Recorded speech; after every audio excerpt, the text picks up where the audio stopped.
Hello everyone. I'm so sorry for the late video recording. I've been trying to do that since yesterday, but I've been having difficulty with my laptop. It's just not gonna go through. So I'm just trying it tonight again after shooting it for a couple of for few times. So hey, and how is everyone doing? Welcome to week 15, which runs from May the 4th all through May the 8th, and welcome to a new topic, which is Unit 4. So I will I will start by sharing. One second.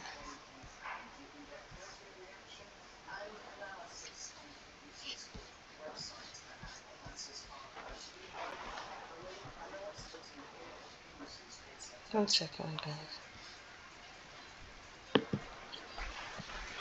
All right, so I'm gonna start by introducing the units. This is Unit 4. This is West, and this is the last unit for this class. So as I've said earlier on, that this class has 4 units.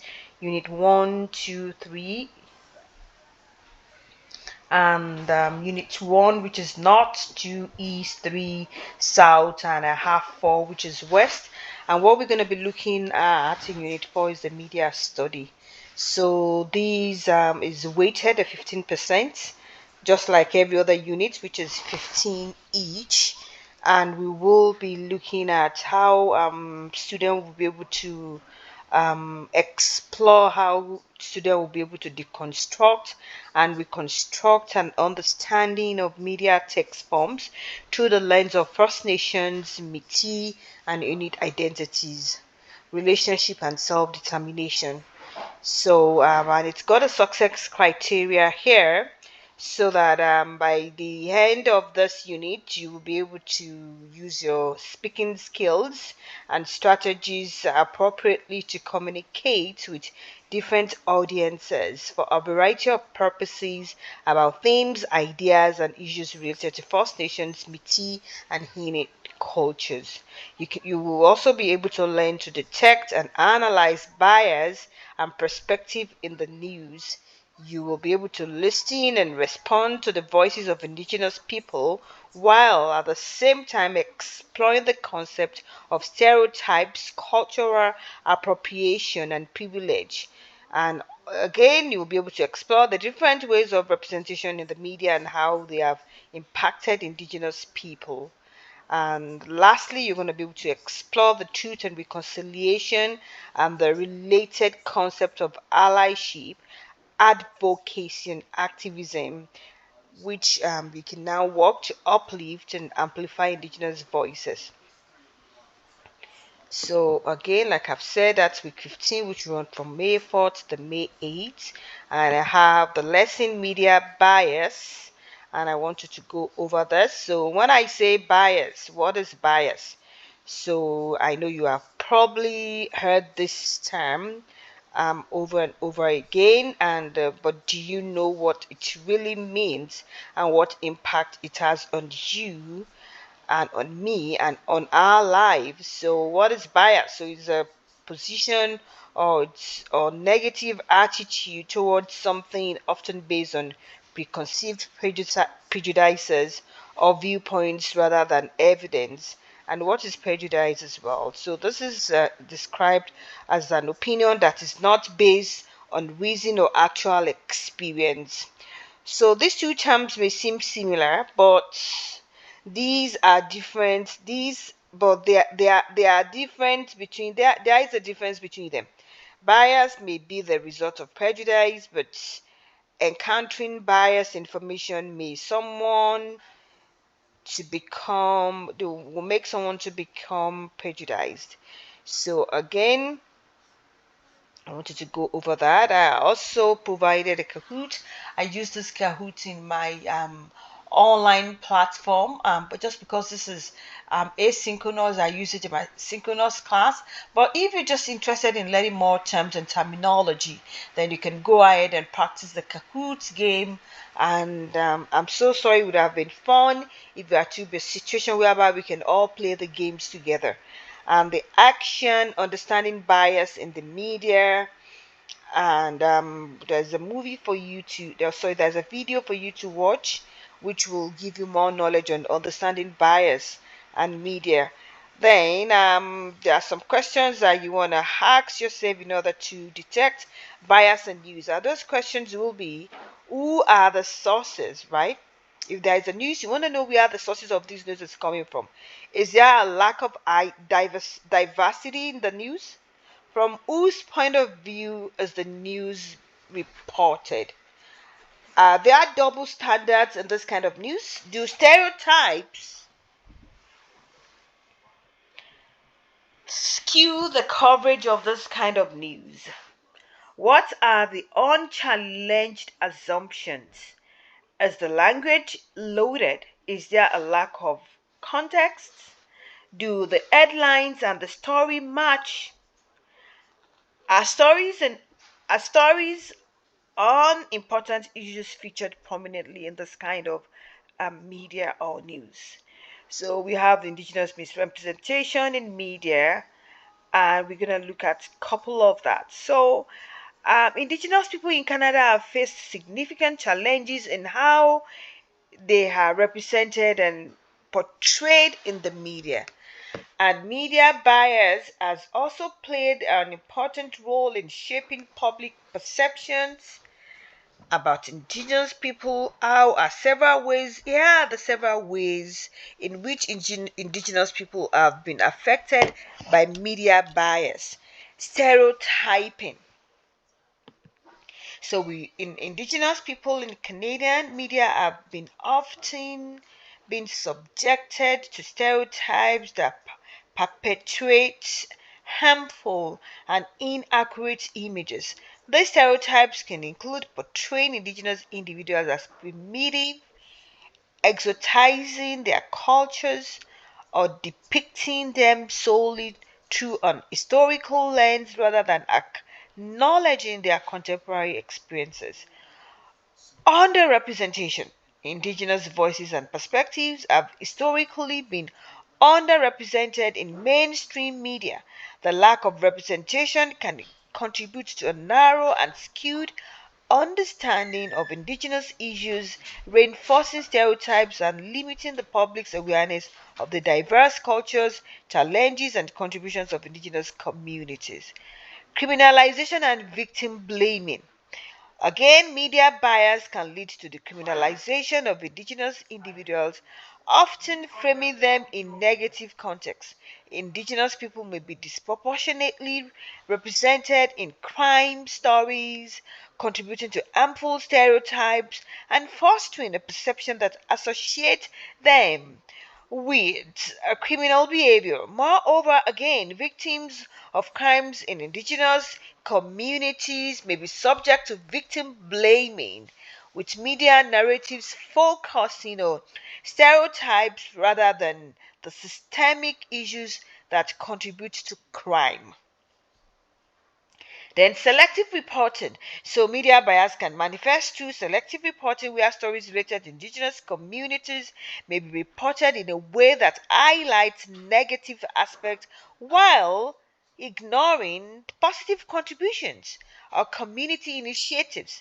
This selective reporting can create an unbalanced and unfair portrayal of indigenous people and their experiences as well.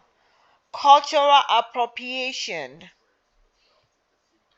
The media has sometimes perpetuated cultural appropriation by misrepresenting or tribalizing indigenous cultural practices, symbols, and ceremonies. This can lead to a lack of understanding and respect and for the cultural heritage of indigenous communities.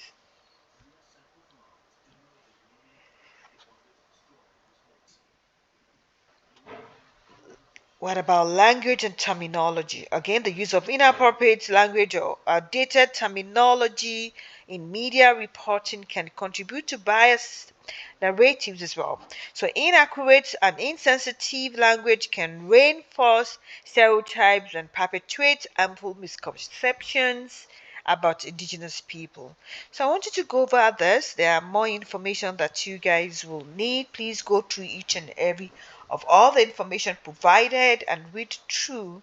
And at the end of the lesson, we're going to be looking at Canada's First Nations the pipeline. So this is a story, this is a dispute, and again, you guys will have come here to your consolidation where we have a formative assignment, and on this formative assignment, you have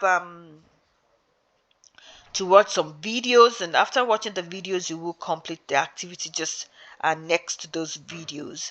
And once you're done, I've curated a Dropbox. You guys go ahead and complete the formative assignment and submit it in the Dropbox that have been provided for you. So basically, that is the start of Unit 4, and I've also provided the weekly overview.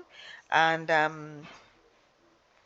again, if you have not completed your the narratives essay, this will be the best time to get it done so that you can have enough time to start your unit 4. And in unit 4, we have two assignments. One is the formative one that you guys will be completing this week, and the other one will be a summative, which I will introduce to you in week 16, which will be next week.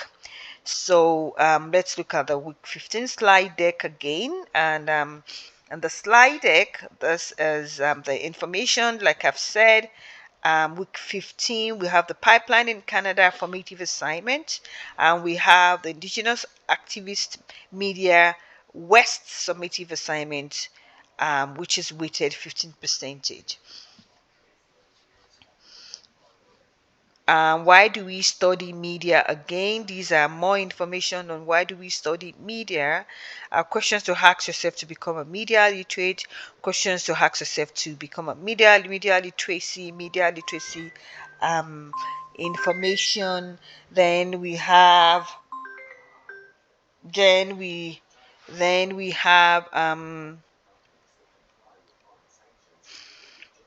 media literacy stories that you guys would like to watch, and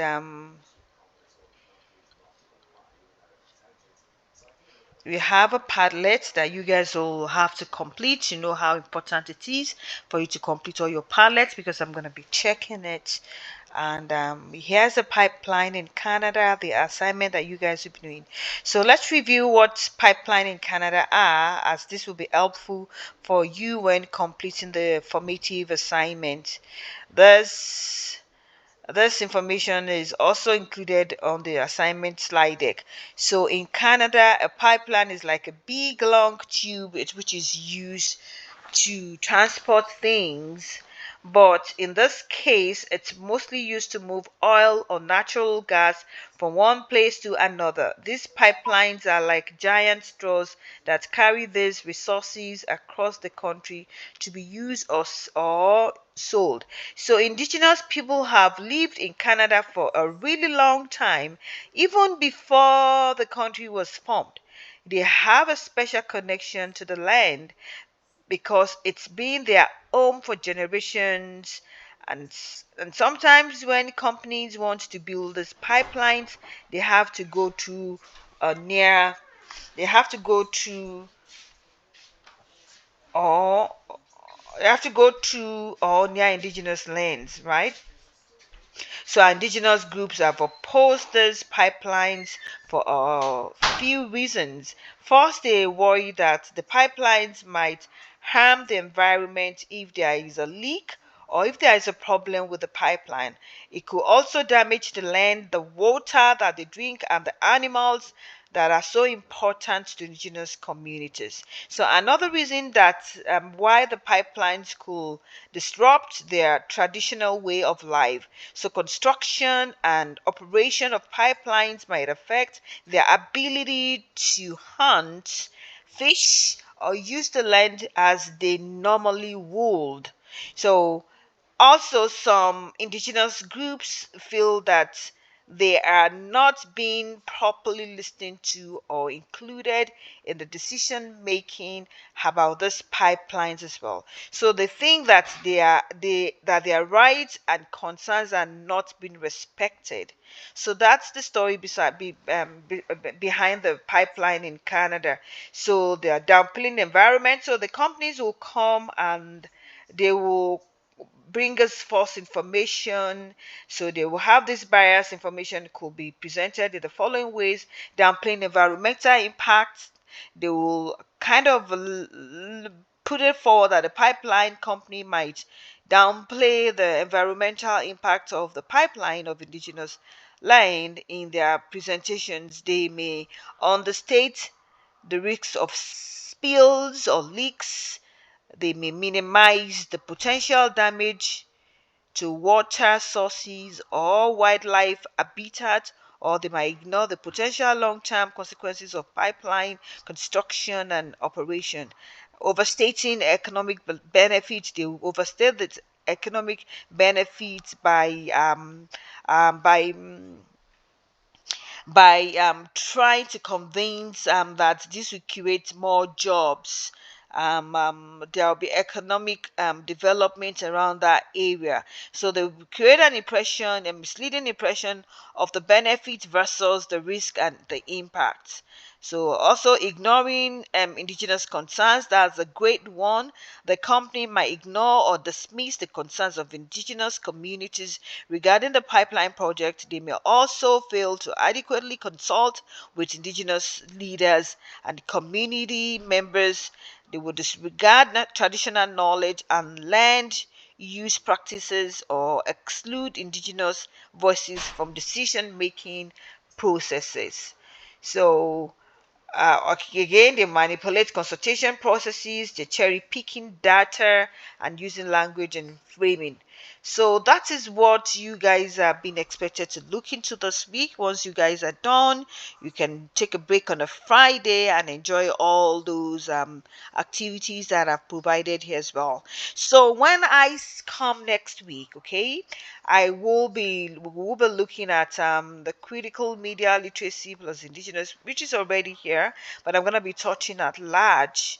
And again, this is what we just talked about: media literacy crash course, and this is just like more of you know more about going into more details about detecting media in bias, and how we can kind of figure out what has been expected of us to believe versus what is not the right thing to believe. So these are the facts, opinion, and I want you guys to go over and look at that again.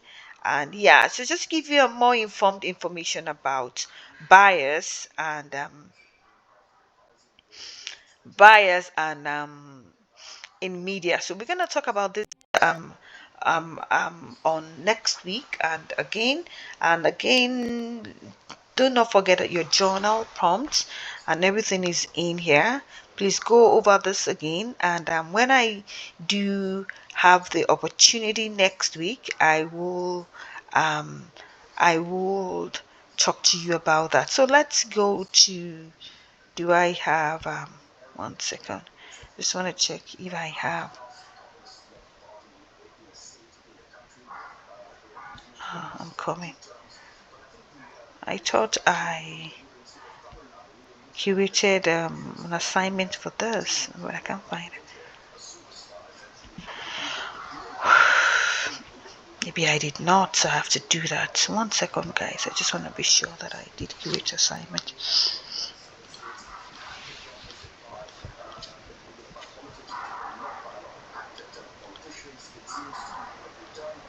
Yeah, I did. So let's go and look at the assignment. Let me edit it.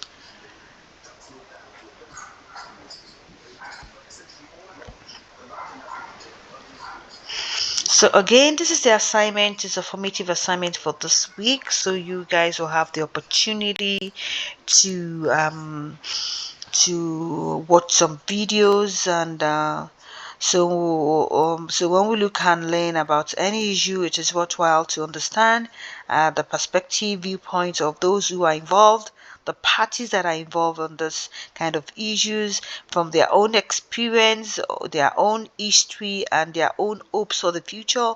People speak passionately about key issues in their lives. Oftentimes, they speak from a point of their own bias. So for this assignment, you will review different videos on one particular pipeline in Canada, the Wet'suwet'en pipeline. You will learn about the pipeline through a variety of different people and their perspective regarding the pipeline. As you watch the videos, consider the following. One, you want to make sure that what values and priorities, things that a person desires to happen, shape the perspectives in the videos. Two, who is presenting the information? What information is being shared? And now how it is being presented. Then you want to look at the critical reader and thinker is one who takes the time to be well informed. A critical reader and thinker is on the lookout for bias. So ultimately, they want to decide for themselves how they think and feel about the subject matter. So what do you need to do? Each video you will watch as a chart, which video you're watching as a chart beside it. So in the chart you will see some questions about bias. You would need to answer the questions listed in the chart. You can respond orally by recording and a certain video or in writing. Okay, so those are, you know what, I'm just going to say you can respond in writing. That's questions listed in the chat. You will need to answer. I'm just going to leave it that way. I don't want to complicate things more for you. Okay. So pipelines in Canada, the background, and I think I just explained the background when I started some few minutes ago. So this is the video 1, okay. Then this is video 2. This is video 3. This is video 4. So it's not 5 videos. I think I took one out. So I'm just gonna go ahead. Oh, video 1. Okay, so it's 4 videos in total. You're gonna watch those videos and you will answer the questions beside it. And there's an exemplar for each of the questions. So there's an example response for each of the questions. And basically, I think I'm done tonight. That is what so I think I'm done today. Hopefully I'm going to be able to load this so that you guys can have um, um, your um, your week 15 explanation ready before tomorrow. And again, you guys still have a couple of days for you to complete your essay. I'm waiting for everyone to please get that done, and once you guys are done, I can start grading and sending your grades to you. And again, after next week summative assignment, I will be introducing your final CPT, which will be in week 17. So you guys will have the opportunity to start to gather materials, to start to gather information, and start to prep towards your final summative assignment. So you guys have a lovely day, and I'm looking forward to see you guys tomorrow. To see you guys on Wednesday, if I'm correct, for office hours. So I'm gonna have office hours operating 2 times in a day this week. 2 times this week. I have one on Wednesday, which will be from 10:30 a.m. to 11:05 a.m. and I have one on Friday as well at the same time. Have a great evening, everyone, and take care. Bye bye.